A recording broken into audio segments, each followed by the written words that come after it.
Hello, good morning to all my dear student. Today we discuss about biosphere reserve. What is biosphere reserve? पिछले videos में हमने आपको sanctuaries, wild life sanctuaries and national park के बारे में बताया था। इस वीडियो में हम आपको बायोस्फीयर रिजर्व के बारे में बताने जा रहे हैं कि बायोस्फीयर रिजर्व क्या होता है। ये सभी के सभी जो हमने आपको पिछले वीडियो में बताया था, sanctuary, national park and biosphere reserve, ये सभी के सभी वाइल्ड लाइफ के कंजर्वेशन के लिए बनाई गई हैं, जो कि 1952 के IBWL ने ये सुझाए थे। IBWL, Indian board of wild life, इसने जो सुझाए थे कि आखेट का निषेधन करना है, आखेट पर पूर्णतः कानूनी पाबंद लगाना है। और दूसरा खास बात क्या है कि देश में biosphere reserve, sanctuary and national park का विकास करना है, जिससे कि इनके आवास का और संरक्षण किया जा सके। आवास का संरक्षण किया जाएगा तो इसमें रहने वाले जीव जंतुओं का भी संरक्षण इजी हो जाएगा। हम बात करते हैं बायोस्फीयर रिजर्व। बायोस्फीयर रिजर्व या जैव मंडल आरक्षण, जैव मंडल आरक्षण, जैव मंडल आरक्षण। तो ये भी क्या है कि प्रोटेक्टेड एरिया है, संरक्षित क्षेत्र है, कंजर्व्ड रीजन है, ये कंजर्व क्षेत्र है, जहां की यहां कोशिश ये की जाएगी कि जो मैन का, जो मनुष्य, जो ह्यूमन बीइंग है, मानव का आवागमन है, यहाँ पे नियंत्रित किया जाता है, जिससे कि जीव जंतुओं को कम से कम डिस्टरबेंस हो। तो ये जो बायोस्फीयर रिजर्व है, ये जो प्रोग्राम है, एक man and biosphere program of UNESCO, UNESCO ने एक मैन एंड बायोस्फीयर प्रोग्राम चलाया। उसी के अंतर्गत ये बायोस्फीयर रिजर्व की संकल्पना उत्पन्न हुई। इसी से यूनेस्को है ये अंतरराष्ट्रीय जो जीव जंतुओं के संरक्षण की ये इकाई है, जो कि क्या है कि जो नेचुरल रिसोर्सेज हैं उनके संरक्षण से संबंधित ये संस्था है यूनेस्को, जो मनुष्य के जीवन स्तर को उठाने के लिए, मनुष्य के सांस्कृतिक विकास के लिए, इन सब के लिए ये संस्था डेवलप की गई है। तो इसी ने एक प्रोग्राम चलाया जिसका नाम है man and biosphere program, man and biosphere program. और इस प्रोग्राम की शुरुआत 1971 में हुई। इस प्रोग्राम की शुरुआत 1971 में हुई। इसके अंतर्गत बायोस्फीयर रिजर्व बनाना या बायोस्फीयर रिजर्व विकसित करने की रूपरेखा बनाई गई कि बायोस्फीयर रिजर्व विकसित किए जाएं, जिससे कि अब इसका भी उद्देश्य क्या था कि बायोस्फीयर रिजर्व विकसित करना। तो इसका जो मुख्य उद्देश्य था, ये जो बायोस्फीयर रिजर्व बनाने हैं कि जो इकोसिस्टम है या पारिस्थितिकी तंत्र तथा इसके साथ साथ फौना एंड फ्लोरा को उसके नेचुरल हैबिटेट में ही प्रोटेक्शन देना और उन्हें संरक्षित करना। तो इससे पहले तो हमने आपको ये बताया था आपको कि वाइल्ड लाइफ सेंचुरी है, नेशनल पार्क है, उसमें भी सुरक्षित किया गया था। लेकिन इसमें क्या है, बड़े एरिया को, जैसे हम एक बड़ा इकोसिस्टम कह रहे हैं, तो एक बड़े एरिया को संरक्षित किया गया है, जिसमें कि मनुष्य का इंटरफेयर कम से कम हो। और इसमें इस तरह के रीजन भी बनाए गए हैं जहां की मनुष्य का इंटरफेयर ना हो, बिल्कुल भी ना हो। टूरिस्ट वगैरह को भी रोक दिया जाए, केवल सीमित ही उसमें टूरिज्म की अनुमति दी जाए। तो ये जो बायोस्फीयर रिजर्व होते हैं, ये एक प्रकार के प्रोटेक्टेड एरिया होते हैं, हाईली प्रोटेक्टेड एरिया होते हैं, जिसमें मनुष्य के हस्तक्षेप को रोका जाता है। और इसके अंतर्गत क्या किया जाएगा, विशेष तो यहाँ पे यह है कि इसका जो हैबिटेट है, हैबिटेट क्या, एक तो हैबिटेट, उसका आवास, फौना एंड फ्लोरा, इन सभी का ही संरक्षण किया जाता है। तो एक क्षेत्र विशेष डिसाइड किया जाता है, उस क्षेत्र में जो भूमि है, भूमि का विकास भी किया जाएगा। तो उस भूमि में जो उसका आवास है, या हम ये कह सकते हैं कि वो जो लैंडस्केप वाला जो पूरा एरिया है, उस पूरे एरिया को संरक्षित किया जाता है, प्रोटेक्टेड किया जाता है। वहां रहने वाले जीव जंतुओं का संरक्षण किया जाता है और वहां की वनस्पति का भी संरक्षण किया जाता है। इसके उद्देश्य देख लेते हैं कि बायोस्फीयर रिजर्व के मुख्य उद्देश्य क्या है। ये जो बायोस्फीयर बनाए गए हैं इनका मुख्य उद्देश्य है इकोसिस्टम एंड बायोडायवर्सिटी का संरक्षण करना, उसके ही नेचुरल हैबिटेट के अंदर। एक तो उसको इकोसिस्टम को संरक्षण करेंगे, जैसे कि हम बता रहे थे आपको हैबिटेट का संरक्षण करना, इसका मतलब वहां का इकोसिस्टम को संरक्षण कर रहे हैं आप। फौना एंड फ्लोरा बायोडायवर्सिटी के अंतर्गत ही आते हैं, तो बायोडायवर्सिटी का संरक्षण करना। और सेकंड जो इंपॉर्टेंट वर्क है वो है अनुसंधान कार्यों या शोध कार्यों को बढ़ावा देना। इसके लिए यहाँ पे जो ये बायोस्फीयर बनाए गए हैं इनमें शोध क्षेत्रों का विकास किया गया है।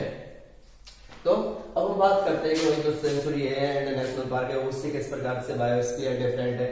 तो बायोस्फीयर में हमने यहाँ बात कर लेते हैं आपको कि हमने पहले ही बताया था कि जो सेंचुरी एंड नेशनल पार्क वहां पे क्या है कि टूरिज्म को अनुमति है, टूरिज्म को अनुमति है, लेकिन यहां की बात करते हैं बायोस्फीयर रिजर्व की, तो यहाँ टूरिज्म को अनुमति नहीं है। यहाँ कंप्लीट यदि हम बात करते हैं बायोस्फीयर रिजर्व की तो यहाँ इकोसिस्टम, फौना एंड फ्लोरा अर्थात वहां का संपूर्ण जो जीन पूल है उस संपूर्ण जीन पूल को ही कंजर्व किया जाता है, संपूर्ण जीन पूल को ही यहाँ पे कंजर्व किया जाता है। लेकिन हम अपने सेंचुरी में देखा होगा कि वहां पे केवल जो वाइल्ड लाइफ है उसको ही संरक्षण दिया जाता है। और हम बात कर लेते हैं यहाँ पे कि जो बायोस्फीयर रिजर्व है इसके 3 प्रमुख क्षेत्र हैं, 3 क्षेत्र हैं। एक बायोस्फीयर में 3 क्षेत्र होने ही चाहिए और ये 3 क्षेत्रों के बारे में हम आपको बता देते हैं। एक तो इसमें होता है कोर जोन, कोर जोन जो मध्य का होगा, कोर जोन। सेकंड होता है इसमें buffer zone, buffer zone and third है ट्रांसिशन जोन, ट्रांसिशन जोन। एक जो बायोस्फीयर रिजर्व होगा, जैव मंडल आरक्षित जो क्षेत्र होता है उसमें 3 मुख्य क्षेत्र होने चाहिए और होते हैं। एक तो कोर जोन होता है, सबसे मध्य का जोन कहलाता है और इसे हम बोलते हैं no disturbance zone, no disturbance zone. ये इस प्रकार का क्षेत्र होता है जहां की मनुष्य की गतिविधि बिल्कुल ही बंद कर दी जाती है, यहां मनुष्य की कोई गतिविधि नहीं होती है, मतलब मनुष्य के आने जाने पर यहाँ पे रोक होती है, इस क्षेत्र तक कोई नहीं जा सकता। ये मध्यवर्ती क्षेत्र होता है, इसका कोर जोन कहते हैं, जिसमें कि ह्यूमन का डिस्टरबेंस बिल्कुल नहीं होगा। केवल जो मॉनिटरिंग वाले जो लोग हैं, जो वन कर्मचारी हैं, केवल वही मॉनिटरिंग के लिए जा सकते हैं, केवल मॉनिटरिंग हो सकती है यहाँ पे और कुछ नहीं हो सकता। जो वन के कर्मचारी होंगे वो केवल यहाँ पे मॉनिटरिंग के लिए ही जा सकते हैं, मॉनिटरिंग, अदरवाइज यहाँ कोई भी एक्टिविटी नहीं होगी। सेकंड जो जोन है वो बफर जोन कहलाता है। इस जोन के अंदर ह्यूमन का जो इंटरफेयर है वो सीमित होता है, मतलब वहां के जो कर्मचारी हैं और वहां का जो प्रशासन है वन का, वहां के प्रशासन से अनुमति के द्वारा ही यहाँ पे सीमित ह्यूमन का इंटरफेयर हो सकता है, मनुष्य का थोड़ा बहुत हस्तक्षेप हो सकता है। जैसे वो इसके लिए यहाँ पे ऐसा हो सकता है कि उसको एक तो रिसर्च के लिए अनुमति ले ली जाए, रिसर्च के लिए, एक ट्रेनिंग के लिए। यहाँ सीमित अनुमति होती है, लिमिटेड अनुमति होगी यहाँ पे रिसर्च के लिए एंड ट्रेनिंग के लिए एंड एजुकेशनल टूल्स वगैरह के लिए। यहाँ बफर जोन में सीमित अनुमति होती है। और इसका जो थर्ड जोन है ये कहलाएगा ट्रांसिशन जोन। ये सबसे बाहर वाला जोन है जिसमें कि ह्यूमन सेटलमेंट की अनुमति होती है, ह्यूमन सेटलमेंट। जो बाहर वाला एरिया है उसमें मनुष्य को रहने की भी अनुमति होती है। सबसे बाहरी एरिया है जिसे हम ट्रांसिशन जोन के नाम से जानते हैं। यहाँ ह्यूमन का इंटरफेयर होता है। तो मेन वाला जो इसका रीजन है वो कोर जोन है जिसमें कि वाइल्ड लाइफ है वो प्रोटेक्टेड रहती है। ये ऐसा क्षेत्र है जहाँ की ह्यूमन का इंटरफेयर बिल्कुल भी नहीं होगा और कोई भी वस्तु यहाँ तक कोई ना तो ले जा सकता है और ना ही अंदर से बाहर कोई भी वस्तु ला जा सकता है। तो यहाँ हमने आपको बताया कि ये जो बायोस्फीयर रिजर्व है ये आखिर क्या होते हैं। तो ये एक बड़े एरिया को क्या किया जाता है, इसमें प्रोटेक्ट किया जाता है या संरक्षित किया जाता है, जिसमें कि उसका इकोसिस्टम, पूरा इकोसिस्टम, वहां का हैबिटेट, पूरा फौना एंड फ्लोरा सभी को वहां पे संरक्षित किया जाता है। अर्थात एक एरिया विशेष को संरक्षित किया गया। आप याद देखें तो इसमें क्या किया गया, एक एरिया विशेष को ही संरक्षित किया गया है, कंजर्व्ड किया गया है। तो यहाँ रहने वाले जो प्लांट्स एंड एनिमल स्पीसीज, सभी ऑल बायोडाइवर्सिटी, जो सभी की सभी डाइवर्सिटी है, उसको कंजर्व किया जाता है और संरक्षित किया जाता है। इसके साथ साथ ये जो इसका हैबिटेट है वो भी यहाँ पे संरक्षित हो जाता है। तो हमने आपको इसके 3 जोन बनाए, core zone, buffer zone and transition zone. Core zone जिसमें कि ह्यूमन को जाने आने की अनुमति नहीं होती है, मनुष्य को। बफर जोन यहाँ पे परमिशन के द्वारा जाने की अनुमति होती है। और ये जो ट्रांजिशन जोन है ये वाला है, इसमें ह्यूमन का इंटरफेयर थोड़ा बहुत होता है और ह्यूमन को अनुमति होती है, जहाँ पे ह्यूमन सेटलमेंट वगैरह भी पाया जाता है। मतलब ये गतिविधियां यहाँ पे चल सकती हैं और एग्रीकल्चर वाली भी गतिविधियां यहाँ पे होती है। तो कोर जोन है वो मेन होता है, जो नो डिस्टर्बेंस जोन कहलाता है, जो कि स्ट्रिक्टली प्रोहिबिटेड फॉर मैन, मनुष्य के लिए ही स्ट्रिक्टली ये प्रोहिबिटेड होती है, यहाँ जाने के लिए मनाही होती है। अब हम बात कर लेते हैं कि भारत में इस प्रकार के बायोस्फीयर रिजर्व कितने हैं और क्या उनमें खास है, क्योंकि यहाँ वाइल्ड लाइफ के मैनेजमेंट के लिए फिर क्या किया जा रहा है, क्या वास्तव में हमारे यहाँ बायोस्फीयर रिजर्व विकसित किए गए हैं और कौन कौन से विकसित किए गए हैं। तो हम भारत के लिए देख लेते हैं यहाँ पे biosphere reserve in India. India की बात करते हैं हम, तो इंडिया में बायोस्फीयर जो रिजर्व अभी तक विकसित किए गए हैं वो 18 बायोस्फीयर रिजर्व स्थापित किए जा चुके हैं, जिसमें फर्स्ट है जो कि 1986 में स्थापित किया गया था, नीलगिरी। यह जो बायोस्फीयर रिजर्व है ये केरल, कर्नाटक और तमिलनाडु में स्थित है। ये जो 3 स्टेट है नीचे वाली आप देखेंगे, साउथ, बिल्कुल साउथ वाले रीजन में, तो नीलगिरी की पहाड़ियां वहां पे पाई जाती हैं, नीलगिरी की पहाड़ियां पाई जाती हैं। तो वो वाला पूरा एरिया कवर्ड किया गया है, इसमें आरक्षित किया गया है, जो कि केरल, कर्नाटक और तमिलनाडु 3 राज्यों में फैला हुआ है।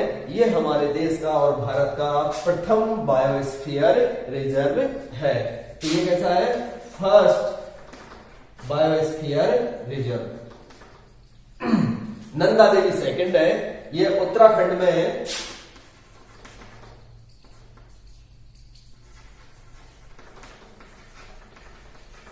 ये उत्तराखंड में स्थित है नंदा देवी।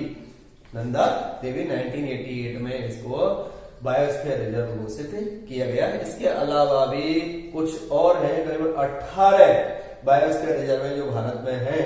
कुछ के नाम यहाँ मैं आपको बता रहा हूं, जैसे गल्फ ऑफ मन्नार, ये तमिलनाडु और श्रीलंका की तरफ पाया जाता है। गल्फ ऑफ मन्नार, सिमलीपाल उड़ीसा में है, ग्रेट निकोबार निकोबार में है, पन्ना है, पन्ना जो कि जो एमपी है, एमपी पड़ता है, पन्ना एमपी में है, पन्ना। और ये इसका जो पंचमणि है, पन्ना एंड पंचमणि, ये एमपी में आते हैं। और नौक्रॉक मेघालय में है, सुंदरबन पश्चिमी बंगाल में पड़ता है, कोल्ड डेजर्ट है, ये कोल्ड डेजर्ट हिमाचल प्रदेश में है, रन ऑफ कच्छ गुजरात में एंड मानस असम में ये बायोस्फीयर रिजर्व स्थापित किए जा चुके हैं। और इन सभी बायोस्फीयर रिजर्व का मुख्य उद्देश्य है कि जिस क्षेत्र में ये है वहां के उसके हैबिटेट को, वहां की बायोडाइवर्सिटी को कंजर्व करना और संरक्षित करना। तो यदि ये बायोस्फीयर रिजर्व और इसी के साथ साथ जैसे wild life sanctuary and national park जो अधिक संख्या में स्थापित किए जाएं, तो वाइल्ड लाइफ को और वन्य जीवों को संरक्षित किया जा सकता है और ईजीपी में संरक्षित किया जा सकता है।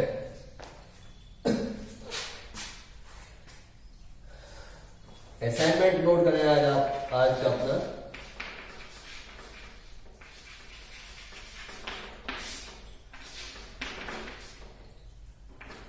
क्वेश्चन नंबर 1, बायोस्फीयर रिजर्व क्या है? बायोस्फीयर रिजर्व क्या है? 2 भारत में पाए जाने वाले या भारत में स्थित 2 बायोस्फीयर रिजर्व के नाम लिखिए। तो आपको 2 बायोस्फीयर रिजर्व के नाम लिखने हैं। सिंपल से क्वेश्चन है, इसमें से जनरली यही पूछे जाएंगे, बड़ा क्वेश्चन इसमें नहीं आता है, केवल सिंपल छोटे क्वेश्चन है कि बायोस्फीयर रिजर्व, तो बायोस्फीयर रिजर्व क्या है, 2 बायोस्फीयर रिजर्व के नाम लिखिए, भारत में पाए जाने वाले 2 बायोस्फीयर रिजर्व के नाम लिखिए, या 5 बायोस्फीयर भारत में पाए जाने वाले 5 जैव मंडल आरक्षित या बायोस्फीयर रिजर्व के नाम लिखिए। बस ये क्वेश्चन हो जाते हैं। हाँ, और एक बड़ा जो क्वेश्चन है वो आप सीधा यही आ सकता है जो पिछले वीडियो में हमने आपको बताया है कि वाइल्ड लाइफ मैनेजमेंट का विस्तार से वर्णन कीजिए।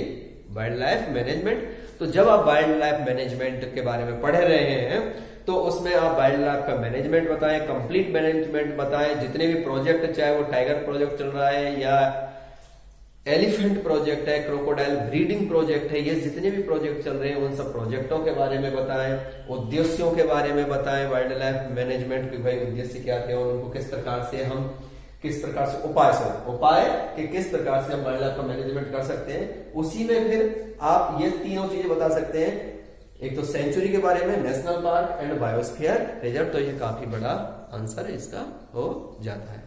Thanks to all my dear student for listening me.